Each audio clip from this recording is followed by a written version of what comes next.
প্রিয় দর্শক, আসসালামু আলাইকুম।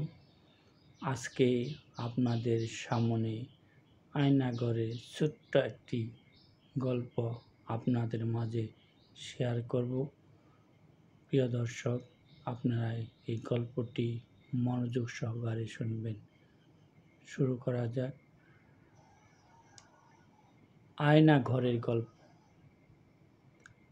তারা হয়তো জাহান্নামের কিছুটা গন্ধ পেয়েছে।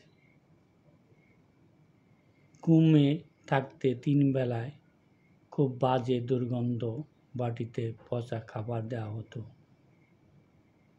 মনে হতো কেউ খেয়ে মাখিয়ে আমাদের দিয়েছে।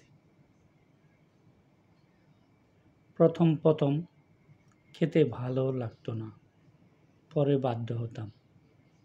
দেখলাম যে রোজা রাখলে দুপুরের খাবারের বদলে ছোলা বুট দেয়,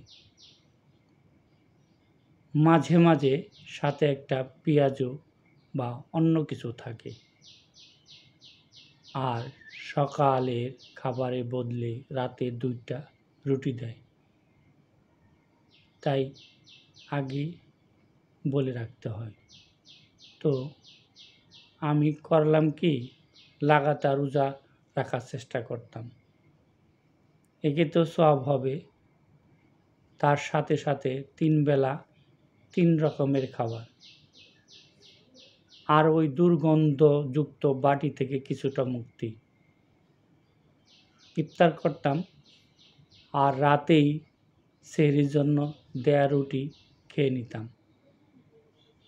মাঝে মাঝে রুটি এত বাজে পড়তো, মনে হতো যেন কেমিক্যাল মিশিয়ে দিয়েছে।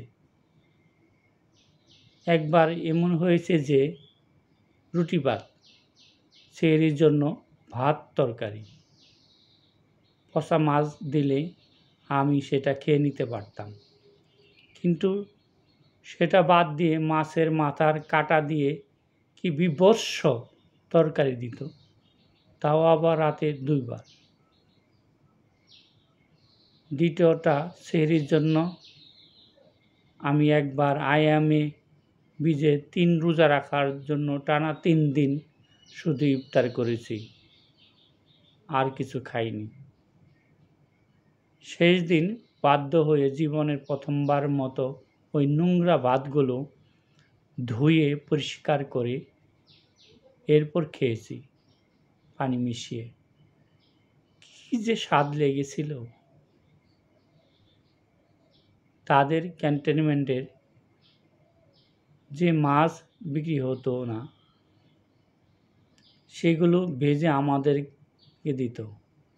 আমাদের জন্য পার মিল যত টাকা বরাদ্দ ছিল, সেগুলো 10 ভাগের 1 ভাগও আমাদের জন্য ব্যবহার করতো না, সেটা তাদের নিজেদের পকেটে ঢুকাতো। এরপর বেশি বেশি রোজা রাখতে চাইলে তাদের অনেকে আমাকে গালমন্দ করত। একবার একজন বলেছিল, আমরা কি মুসলমান না? আমরা জানি না কয়টা রোজা রাখতে হয়? এরকমই ছোট ছোট গল্প আপনাদের আয়নায় ঘরের ভিতর অনেক ঘটনা ঘটেছে, তার মধ্যে ছোট্ট একটা গল্প শেয়ার করলাম। প্রিয় দর্শক,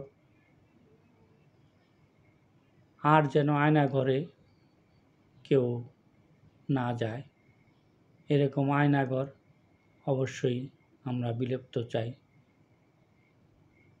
প্রিয় দর্শক, আপনাদের মতামত জানিয়ে কমেন্টস করবেন। খোদা হাফেজ। আসসালামু আলাইকুম।